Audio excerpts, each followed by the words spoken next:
listening to Modern Male Radio with Jerod Zavistoski and Sydney Hall, right here on LA Talk Radio. Whether you're a man seeking to get better with the opposite sex or a woman looking for some insight, I believe we can help. Through a long process of trial, error, and market analysis, we formulated this show to help males become more modern in their mode of thought. We've developed a methodology of the modern male, a series of all the areas a man can develop himself to become more attractive to women. This show will teach you how to become the new archetypal male, a male with the freedom to dress, groom, and behave, removed of social constructs, and only adherent to the truth of what women seek, taking the best qualities and attributes from every social dynamic and integrating their understanding with undeniable logic. This show will teach you how to become the one true archetype. Welcome to the Modern Male Movement. I'm your host, Jerod Zavistoski, and you're listening to Modern Male Radio. This is all the stuff your mama should have told you and the shit your daddy never knew. And joining me tonight, we've got a new co-host, my friend, actor, entrepreneur, author, writer, speaker. I mean, the list goes on and on. Yes. Sydney Hall. What's up, Modern Male Radio? How's everybody going out there in modern world land? Yeah, thanks for inviting me to be co-host, and I'm very excited to enter this world of the modern male movement and evolve our train of thought as we go forward into this world. A little bit. A lot of people don't know this, but Sydney was actually there when I first started writing Methodology of the Modern Male. Yes, I was. I'm responsible for actually the book. We went back and forth on a lot of things, but tonight I taught him pretty much everything he knows. That's actually how it went down. You're full of shit. And tonight we've got a special guest, leader of the Dirty Model Movement, Jonathan Nichols. What's up, Jonathan? Welcome, Jonathan. Yeah. So excited to have you, man. Thanks, man. I love this. And right off the bat, so that nobody gets confused, I want, in your words, what is the Dirty Model Movement? What does that stand for? So it's a clothing brand me and my best friend created in order to inspire and uplift the United States homeless community. And dirty model means in order to make a difference, you have to get your hands dirty and be the models for society. Hands good, dirty, right? That's right, yeah. It's good, right? A little play on words, a little play on, because I had no idea. Ideology. I actually saw your shirts on a friend of mine. I was like, that's dope. Actually, one of my first guests we had in here, Ryan Edge, he came in with a I'm a dirty model. And I was like, dude, that's sick. Like, where'd you get that? And he's like, oh, my friend John. And then we ended up, the first night the night I met Nick, and he came on the show, my friend was like, oh, yeah, my boy's a club promoter, like, we should go down there. And that's when we went down, after the show, we went down to Lure, and we met Robert and you. Yeah. And you're like, oh, yeah, I do the Dirty Model Movement. And I was like, you're the fucking guy. That's awesome. I got to have you on the show. Yeah, but do you know actual dirty models, too? No. No dirty model. Okay, no dirty models, just the Dirty Model Movement. Yep. Just the Dirty Model Movement. Okay. I'm trying, though. Yeah, right. Everyone needs to know at least one dirty model, right, in their life, if you're lucky. I've met a couple. Right. I have one right here next to me. So this is an awesome. We'll jump right into it. So basically, I love the concept. So what do you guys do for our listeners and viewers out there? It's not just about awareness. You guys actually do something. So every shirt people buy, we give a bag full of living essentials to a homeless shelter. So toothbrush, toothpaste, pair of socks, earplugs. It changes, but that's pretty much the gist of it. And we give it to the homeless shelters, and they disperse them to people on the streets. And that's for every shirt? Every shirt purchase. Every shirt? Correct. Wow. That's dope. That's cool. And it's great, man, because I actually like the shirts. And do we have any shirts here? You don't have to lie to me, but no, I really do. Like I found you. Okay, all right. Yeah, that's my shirt, man. I texted him today and I told him to bring me that. Gifts for the host. Is that what you're saying? I'm getting you is guys. Is that how it went down, right? Yes. Usually we get gifts on this show, right? I got you. Okay, all right, cool. Perks of being and a radio we're also host. going to do some giveaways. Yes. I think. And yeah, definitely. Yeah, that's awesome. When is your drive? You're having a drive here shortly, right? I have a drive November 26th, the day before Thanksgiving, at Midnight Mission, and we're going to be feeding like close to 1,200 homeless people. Cool. So we'll have a little thing on that because we're going to be doing a show actually on either on Thanksgiving or the day before Thanksgiving. So that'll be really cool. Awesome. We'll have something. If you buy a shirt or something, or if you donate, we'll send you a shirt or something like that. Yeah. So being a club promoter, what really drove you to that? I'm like, club promoting is all about the females, the club, kind of all about the, the mindless exploitation of human beings. what drove you to actually, you know what I'm saying, doing something real, doing something, you know, positive for society? I think it's a greater cause. Yeah. I think I was tired of just worrying about myself and creating something where I could help others. And I knew I had a huge network base. So I know I could use this for the better and do something. And me and my best friend were like Zach was like, let's do this. Like, because me and him lived in Long Beach. I moved to Hollywood. I saw this crazy epidemic of the homeless community. And I was like, which we all do. And I was like, whoa, like, how could I change something? And I was like, what if I created a clothing line that was kind of cool and hip and got the younger generation to want to make a difference? And that's what we did. Well, I like the fact that you're hands-on. You know, a lot of people are like, okay, let's raise some money and kind of shove it off to somebody else to do the work. You know, and I really like the fact that you're actually, well, you know, getting your hands dirty. Yeah. You know, hence the name of your clothing line, getting your hands dirty. It's definitely changed me a lot, and like, I love this now. Like, I'll do this the rest of my life, helping out and trying to see what I can do to inspire others. Well, you know, the funny thing, Jonathan, you know, I always had this, you know, everyone says, you know, okay, when you make it or whatever, you know, give back. You know, I always took that away, you know, that saying away from them and says, actually, I'm giving too, because I haven't gone anywhere. I'm still in the same world as everyone else is. I'm just giving to the world. I'm not giving back to the world. I'm giving to the world that I live in. So nothing's back and nothing's in back of me. You know, everything's forward. Yeah. You know, so I definitely commend I commend your you science for on that. So we have a lot of young entrepreneurs that watch the show, and you know, we've done a few segments on entrepreneurism, but I'm noticing more and more that, you know, there are these really awesome, innovative business models that are out there. And, you know, they say it in a lot of different communities. Like, you'll go and everybody says, well, when you help others get to where you need to go, you know, it'll help you get there as well. But it's really, really interesting, because I immediately spotted, you know, I like the shirts. I go on and I'm like, okay, cool, these are awesome shirts. And then I see what they're for, and I go, oh, I'll buy one right now. Yeah. It's funny how quickly that influences your decision to purchase. Right, and Jerod, I like the fact that you said you like the shirts. You know, because a lot of people, you know, kind of like, okay, well, you know, I have this cause and I'll just put out anything. You know, and people, you know, because of the cause, people will get it. No, actually make something fly, invite them into that world that is fly, and then they get a second surprise. Oh, wow, this is for something. Yeah, and I really dig that.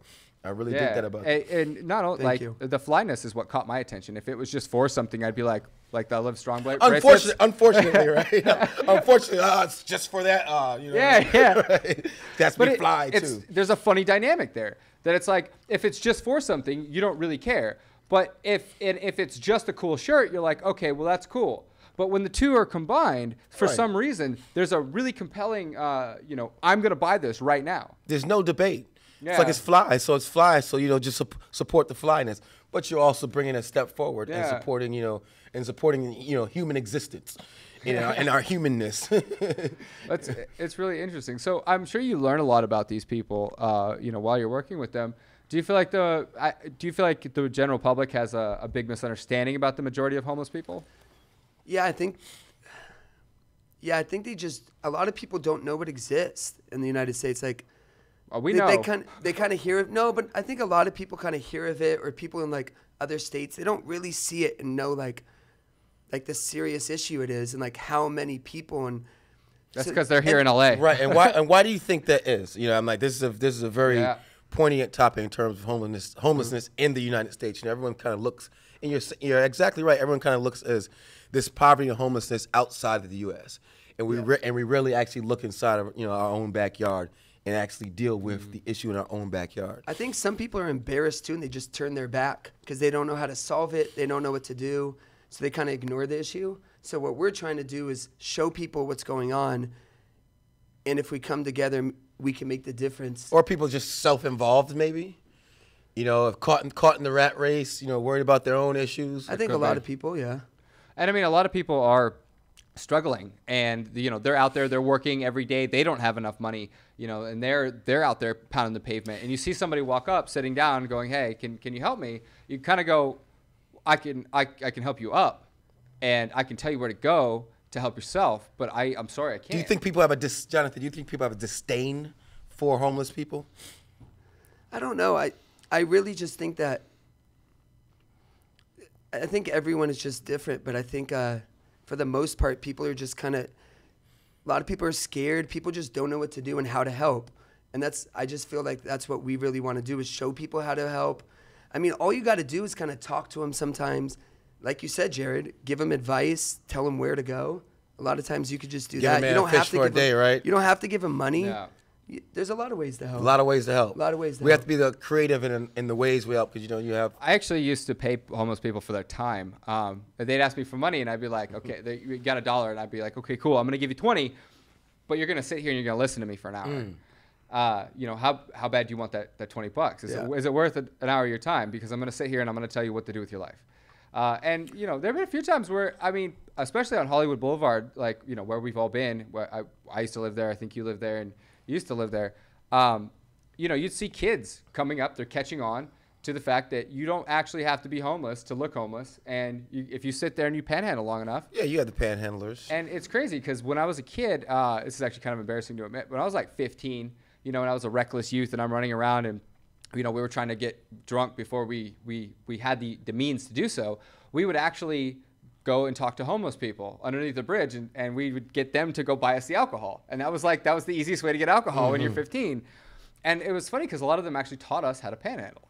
And you would go out there and you kind of see this thing, and it was a real easy way to make money.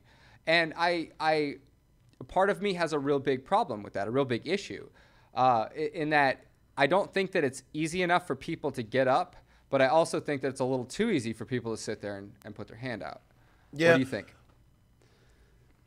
Yes. I mean, I definitely think that, the whole panhandling thing, I don't know. I'm trying to think what I really think about it. You know what I mean? I have a question for you, Jonathan. Yeah. Do you have any personal issues with, personal situations with someone that has become homeless? No.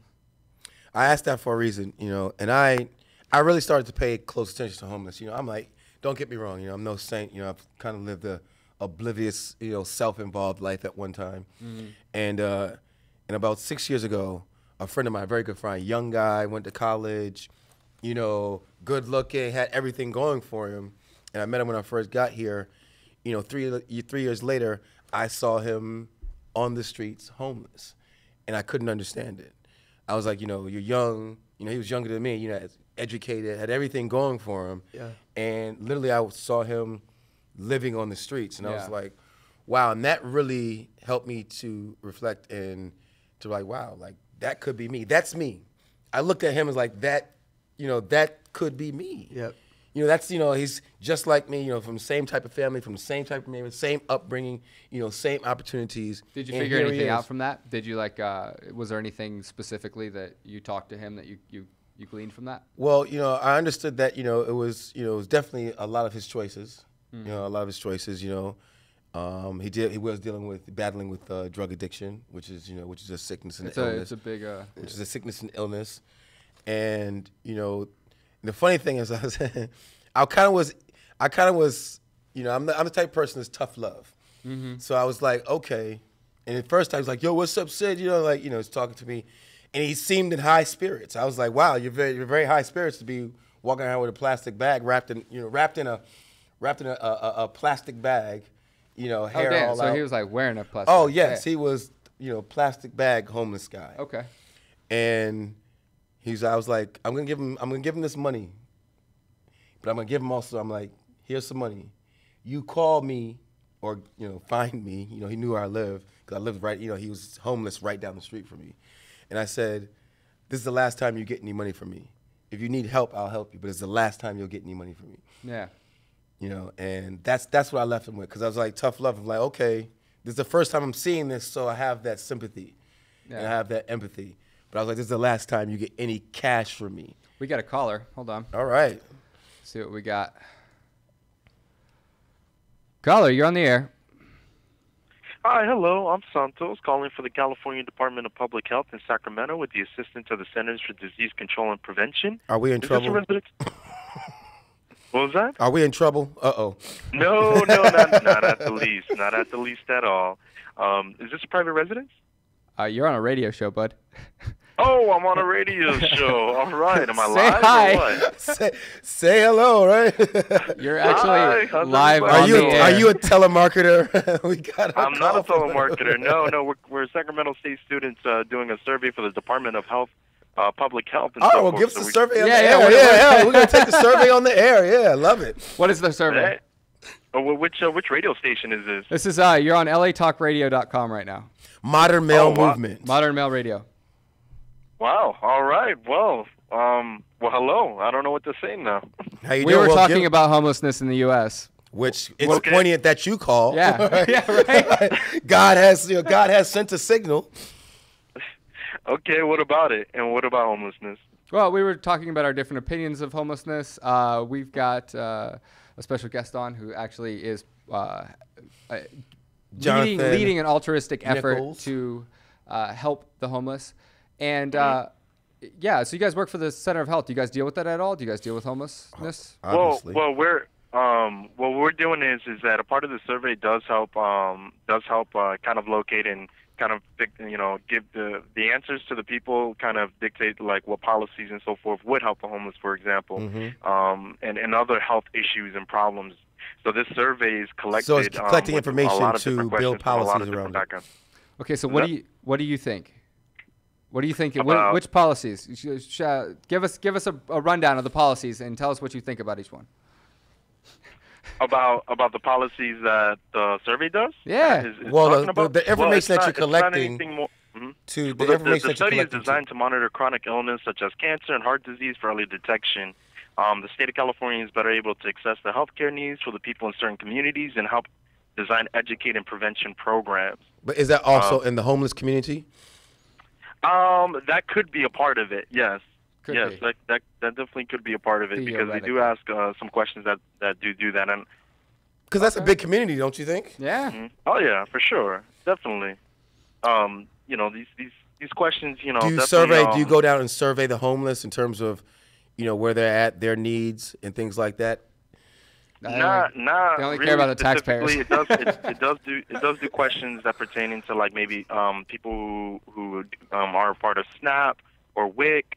How many people are kind of doing that, and things like that are a part of it. Yeah, Awesome, so it does buddy. ask questions along those lines. Thank you for calling in, and you're on Modern Male Radio, but we're gonna let you go real quick, okay? All right. Thank you. Thanks a lot. Yeah. That was awesome. Well, yeah, that was. You know what though? That was awesome. That was awesome, and that just goes to a lot of the points of just neglecting the problem. The pink elephants in the room. But see, here's the thing, and we'll play devil's advocate real quick.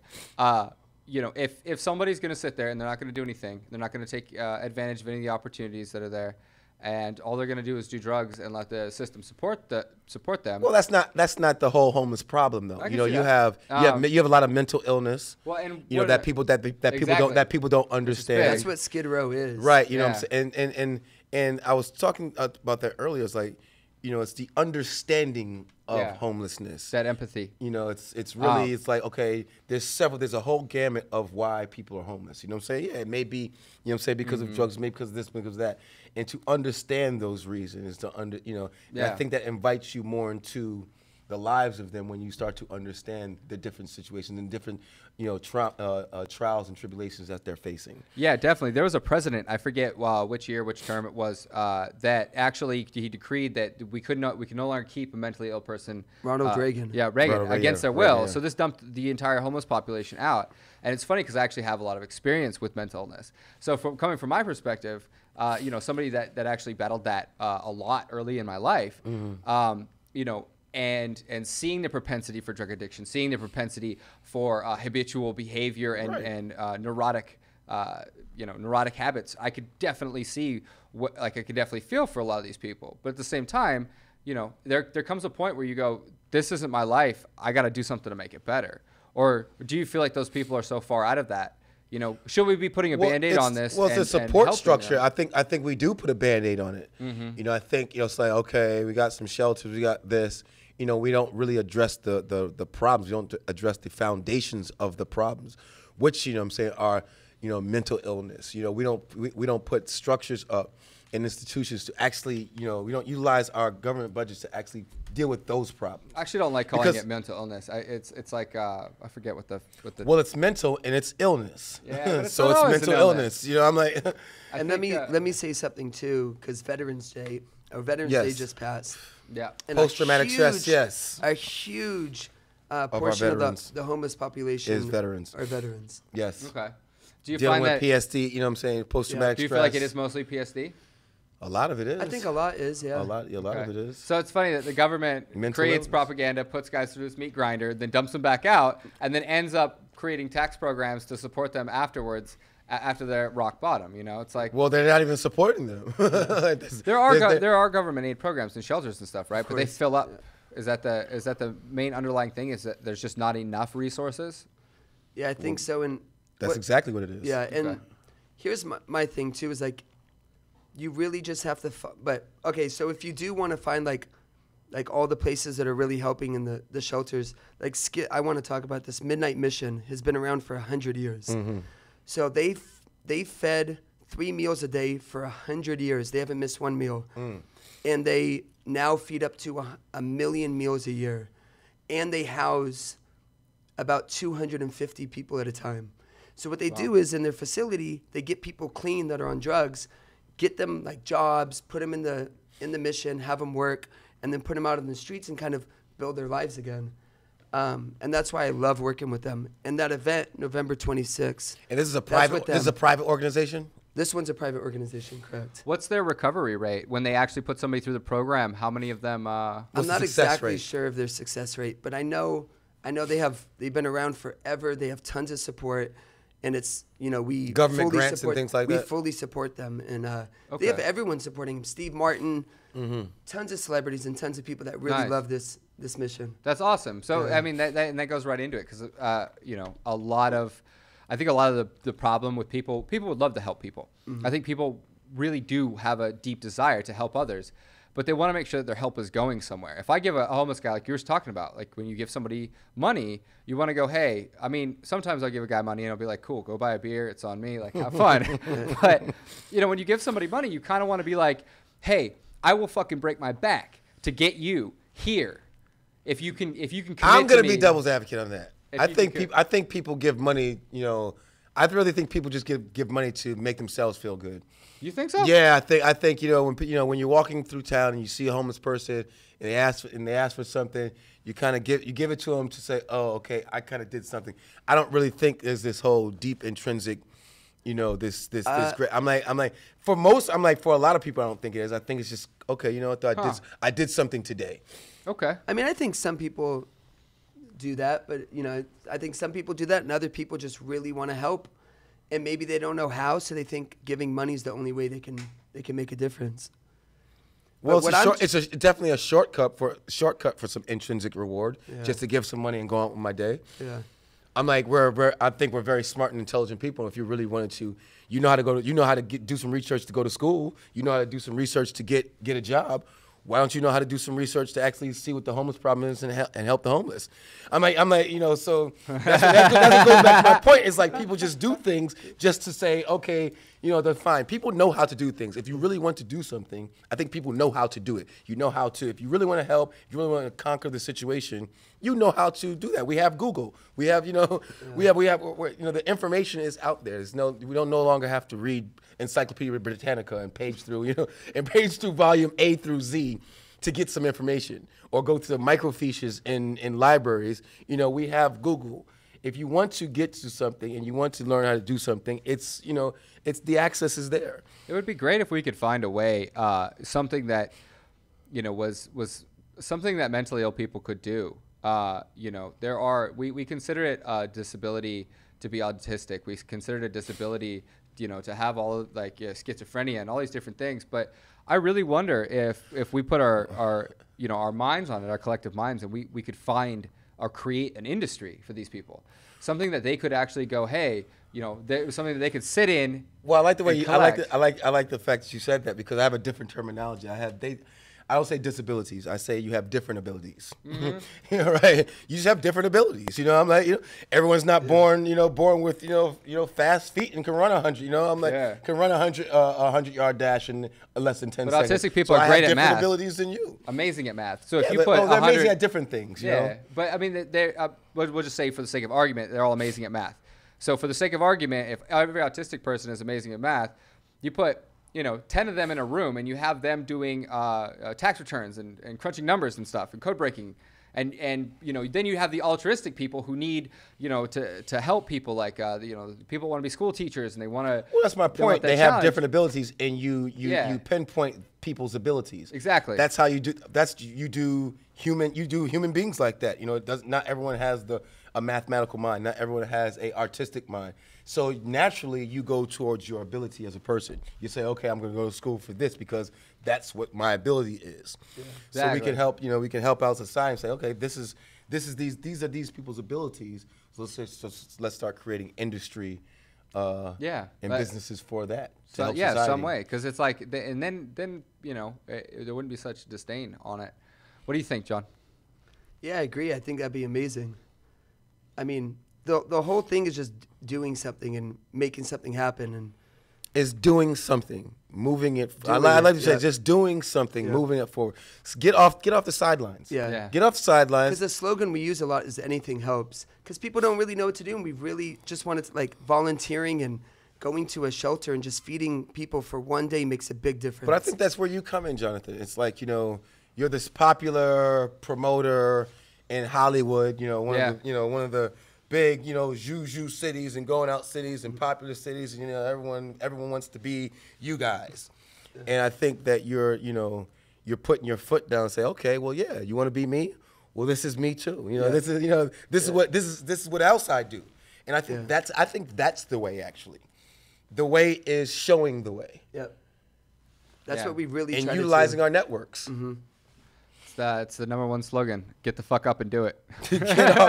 Life is for the living. Like get off your ass and get to it. Life is for the living. That's on my Instagram. That's the Sydney Hall of Fame.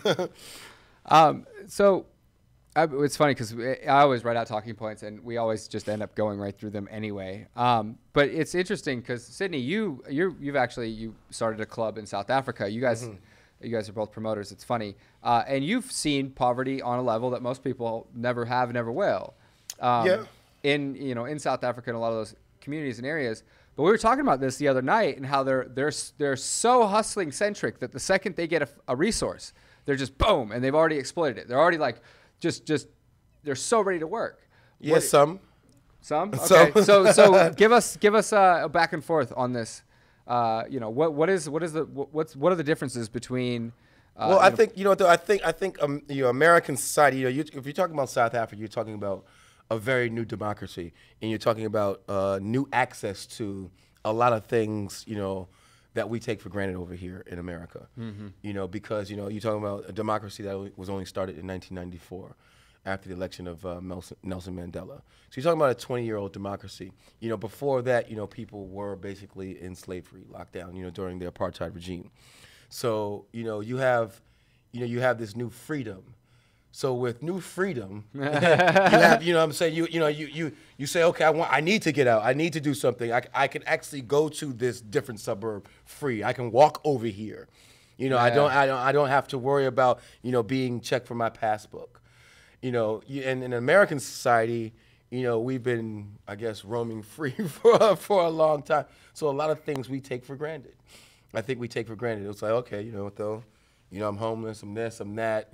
Jobs are up and down. There may not be that great of hustle mentality. Yeah. That exists in places like South Africa, because of a lot of different operations of freedom that they're facing. Well, it's kind of like the rise and fall of the recession in America. It's like everybody was going, everything burst, and now everybody's like stuck. And I wonder if very, very soon we don't flip that around and start. Right, it's like being a teenager, and you're like, I just can't wait to get out of this house. Yeah. And get on my own. And that's I think that's a good analogy to South Africa. They couldn't wait to get out of these townships and get to it. And I think that's where a lot of their spirit comes from. Mm-hmm. is being locked down for that, you know, That oppression. the oppression and waiting to get out. You know, you kind of feel oppressed by your parents when you're at home, don't you? Yeah, definitely. Mom, Dad, you're oppressing me. The first thing I did when I turned 18 and I moved out, I went to the supermarket and I bought like 6 packets of bacon. And I took them home and I fried them up and I just made this big bacon sandwich and I ate it and it was the greatest thing ever. And I just remember sitting there thinking, like, while sucking on bacon and eating horchata, I was sucking on bacon, I was drinking horchata. Just like, I was like, yeah, this is the life. This is the fucking life, you know? Only did it once, but, you know, because I got sick after that, but. Right. I'm like, that would probably make you sick, but it's that, you know, it's that I can do something. I can, yeah. I can. And I never went grocery shopping before in my life. I was like, all right, I'm going to go to the grocery store. I'm going to be a big man. I'm going to put my big boy pants on. I'm going to go to the store and I'm going to get a bunch of bacon. I'm going to eat the shit out of it. So, yeah, that was my my thoughts there. So, where do you, I mean. What's next? What? I'm like, you know, you have the T-shirts. You're you know, you committed to giving these, you know, these packets away, these life packets. What's really next? Essential packets away. The next step is different cities, because we're really hitting LA, Hollywood hard.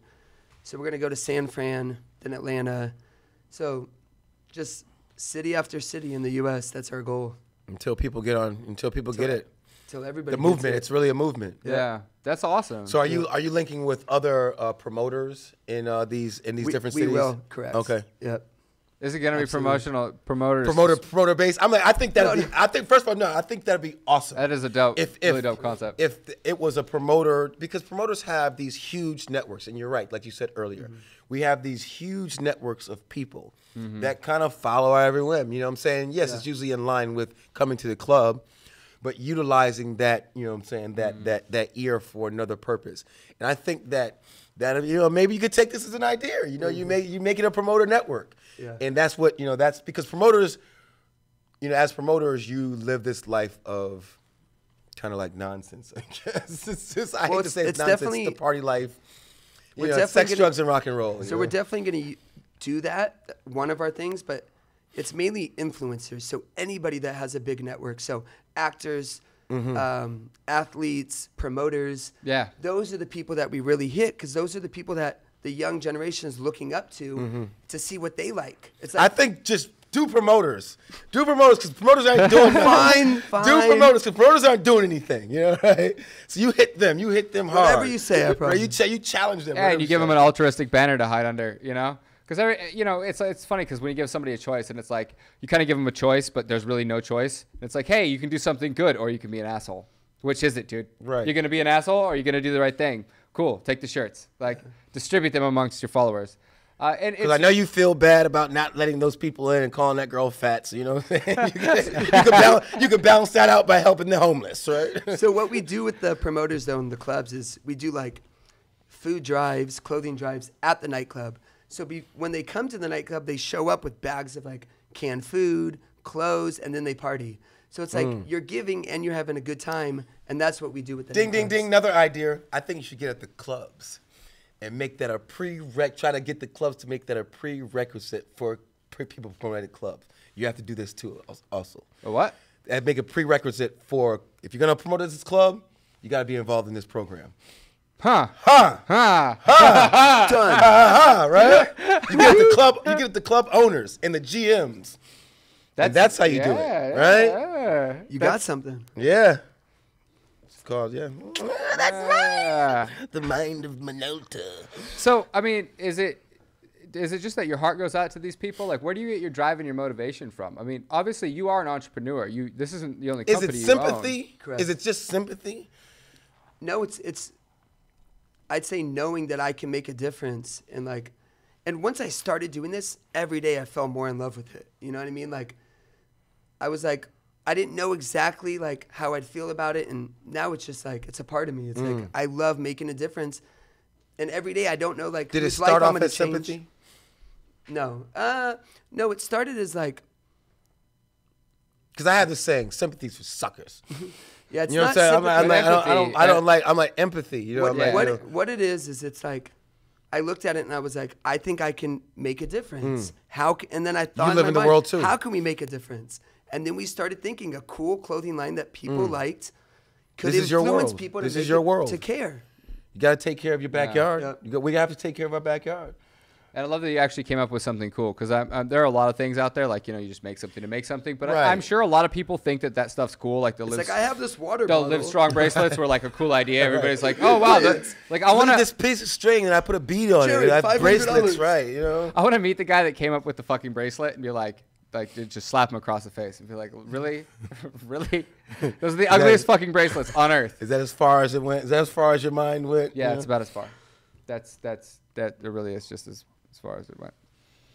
But it's kind of amazing that, I keep going back to this. I keep thinking about it. But the altruistic business model, it really inspires people to get on board. It really inspires people to help, to make a difference. It's got that feel good. It really does polarize.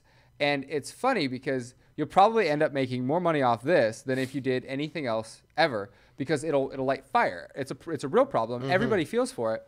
And it's a great, it's an amazing business model. I think just in the type of world we live in, our objectified world and our consumerism world, I think those are the things you utilize. You utilize what people want already, and then lead them like the Pied Piper. Absolutely. To this, to this bountiful river of your empathy and the backyard. Here, I'm gonna help you be a good person. I'm gonna show you the way. But Jerod, I think that that most of the time you do have to help people be good people, because we live in a world of these views and things like that help us to be bad. We live in a world. We live in a continued world which are helping us to be bad. Well, helping us to objectify women, helping us to live like this, helping us to do bad things. Because it's all around us. Yeah. And we need to kind of balance it out to say, okay, we're going to help you, retrain you to be good people, positive people, and move in a positive direction. Like Batman, like punching somebody in the face and being like, "I'm gonna stop you from doing it." Come on, right. Because if you hurt the world, you're only hurting yourself, because you're part of the world. Yeah, it's true. I was actually just watching this thing with Jim Carrey on collective consciousness. How he was talking about that. He was like, one day I just, my brain went over here and it said, what is the part of me that observes the part of me that's thinking? And he's like, and then it freed him. And it's funny because me and my buddy Thor have actually talked about that and the whole awareness thing and consciousness. We're not gonna segue into consciousness because that's right. We'll save that for next week. We did this whole video series that actually came to a final conclusion, and I'll give you guys that little hint because I'm gonna actually release the series soon. But it basically boils down to, how would you treat people differently if everybody was you? If you knew that person wakes up in the morning, eats breakfast, they cough, they sneeze, they do the same things that you do on a daily basis, and they have their own thoughts, their own loves, their own wishes, their wants and desires, and it's like, how much different do you really think you are from that person? Right. I think it's really putting a huge mirror up in front of people. It trips me out, dude. Sometimes I wake up and I'm eating and I'm like, somebody else is doing this right now, and they're thinking about something completely different. Like they literally are consumed in their life, their world, and it's like. And it's like what Jonathan said. It says, as he started doing this, it became a part of him. Yeah. It became him. It was no longer, those people over there, I'm doing something. It's like, no, I'm doing it here. This is me. We the people. We the people. It's amazing. That's all I'm going to say. Do you think that some of that spirit's left Americans? Like, do you feel like, you're kind of rekindling a desire to be Maybe it's just lost. I don't think it left. But, people just need to find that purpose. Like, that's what I feel like. Now I have a purpose. Like doing something that I love to do. I get to create a clothing line that people like and would wear without the cause. But then I get to put a cause to it and make a difference and change people's lives. You're actually doing what you wanted to do anyway. Exactly. Right? It's not this. This isn't a job. It's not a job. It's like, people think, okay, well, you know what though? I'm going to help people, as if it's something, say outside of what you want to do anyway. Outside of your passion and your purpose, say, okay, I'm going to help people because I feel kind of obligated to help people. Well, it's crazy because... So you put your passion, actually you combine it with your passion. Yep. So you roll it all into one. Well, and it's funny because you were talking about action earlier, just get up and do it. But it's my family, we used to work at a cat rescue, back when I was younger. And you would think from the outside, like, oh, like you wouldn't think anything of it. But the second that you have a cat in your hands and it needs to be bottle fed or it's hurt and it's injured, it's like the second you took that action, you just committed yourself to this. And once you're there, you can't go back. You're stuck. You need to help this thing, and it becomes a part of your life. This suddenly becomes a monumental. I think we created a new movement here. The two passion movement. You have passion. You have the passion for yourself, and you have the passion for what you want to do for others. So that and the two passion movement, and you combine that, and that will be your life. That will be your passionate life. You got some good ideas. Yeah, the two passion movement, right? The two passion movement, boom, combined with combined with the dirty model movement, the modern male movement, and the passion movement, right? The passion movement. God, the word movement's going to become a dirty word here shortly. Bowel movement, movement. Shouldn't ate that Carl's Jr. earlier. I told you not to, man. Right. Created a whole different movement in here. Yeah, it looks so good too. Right. I was over here like, oh man, I gotta put him in the other room so I don't end up going in there and trying to jack his shit.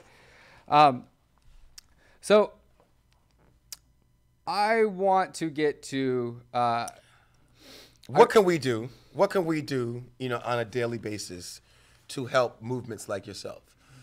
The movement says, what can we do? What can listeners do? What can the listeners do? How can they be a part of your movement? How can they join your movement?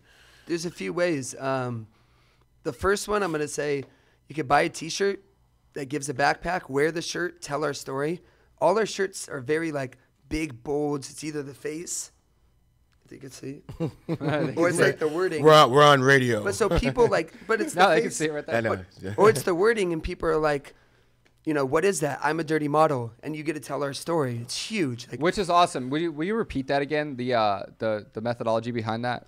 Yes. So in order to make a difference, you have to get your hands dirty and be a model for society. Mm-hmm. Are we getting real models involved? Are we going to? Are we going? Yeah, I used to model for Ford. Right. Well, I like it. Dropping names, son. Right, the dropping name movement. Right. But really going to the agencies and getting, because models have a lot of, most of them have a lot of time on their hands, and most of them go to the club. Yeah, we definitely have a lot of models that join our movement and come out and volunteer and help us out. Cool. Mm-hmm. Well, we got to get you. I'll get some of your shirts, and I'll have my girlfriend throw. Jared has a model girlfriend. Yes, I do. He sure does. She's so pretty. She a dirty model. He's in love. No comment. We're not. Hey, we're not going to talk about that on the air. Next week on Modern Male Radio. Next week on Modern Male Radio. Real dirty models, not the movement. So, not only can people buy the shirts, but obviously they could come out to the food drive, which is... Yeah, I didn't finish. So they can also do a lot of the volunteer events. So I have one November 26th at Midnight Mission in downtown LA, Skid Row. Okay. It's from 11 a.m. to 2 p.m. Little pre-Turkey Day thing? Yep. This is our big volunteer event. Okay. For Thanksgiving. That's awesome. November. That's November 10th. I better see both of you. Yeah, that's November 10th. November 26th. November 26th. I think November 10th was 4 days ago. Probably was. I went to 3 days ago. I went to sleep on November 4th, and I just woke up. But I before we go, I wanted to actually ask you. So, what's the difference in the quality of women you date, dependent upon? Because you're a promoter, so you're with girls all the time. Mm-hmm. Do you find that you? Do you get high in your own supply? You guys are staring at me right now. Do you get high in your own supply? Actually, I wanted to ask this question. Actually, I plead the fifth. Right. You can't. I always had this notion of my business model and promoting. I was like, well, if I sleep with every woman that comes in here, then I can't really get any money off of them, because then I feel obligated to treat them a certain way and treat them to drinks and let them in free. So I was like, it's really messing up my money if I actually sleep with them. As my new co-host, you can't say things like that. He's just kidding, by the way. Yeah, just Obviously. kidding. Many a truth said in jest, though. Metaphorically speaking. Yeah, that was actually a question. Oh, so I'm supposed to answer. Yeah. Yes, answer. What's the question again? Do you get high in your own supply? Oh. My question's actually different. The difference between the women I was getting through promoting as opposed to charity. Is that what you're saying? He was asking if you sleep with the girls that you promote with. I was asking if there's a big difference, because honestly, like one of the things that I actually coach people to do instead of laying game or pickup lines is tell them what you're doing to make a difference in the world. Tell them what you're driven about. Tell them what you're passionate about, because that's actually better game than sitting down and trying to manipulate some girl into liking you. I love that philosophy. It's like put yourself around yourself. Put yourself around people like you. So there's no game. Put yourself around. If you're putting yourself in circles of people that say operate like you, have the same philosophies, it's actually just communication. Not even circles. I mean, and you can weed out. You can sort the wheat from the chaff really quickly. If you meet a girl you're interested in, and you start mentioning things that you're passionate about that have to do with helping people, and she's not interested. I've definitely noticed the difference. Yeah, and oh my God, you help the homeless. You're such an amazing guy. You shouldn't have said it like that. Do you ever get guys? Do you ever get girls that are the opposite of that, where they're like, "Ew, fuck that"? No. Surprisingly. Yeah, I'm like, you'd be a terrible person if you said that, right? No, but you're going to hell.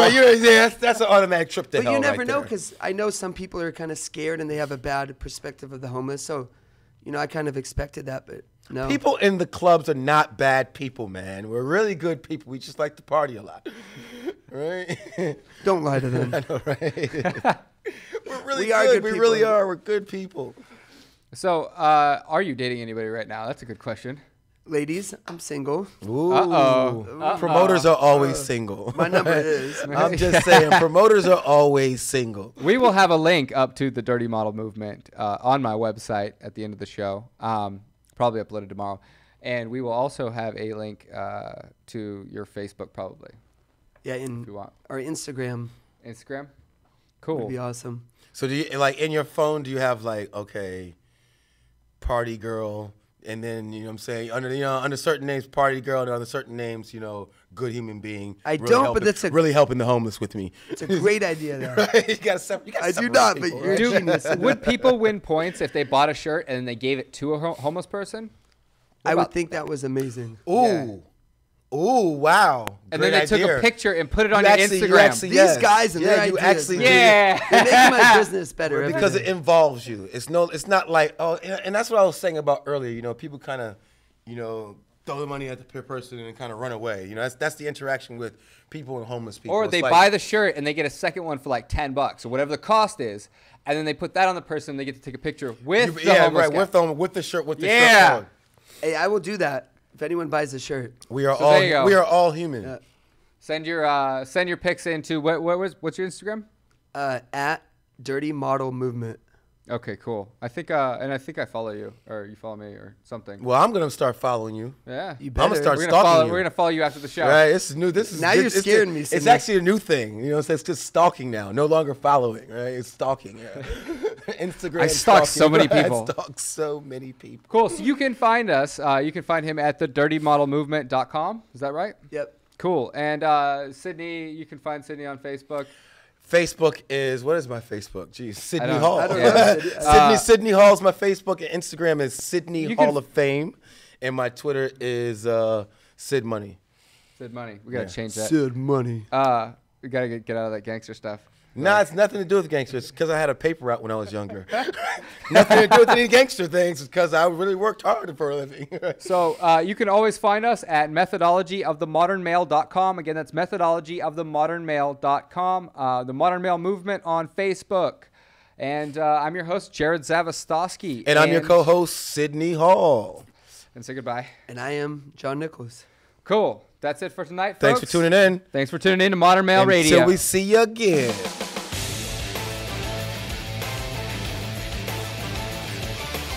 You're listening to Modern Male Radio with Jerod Zavistoski and Sydney Hall, right here on LA Talk Radio.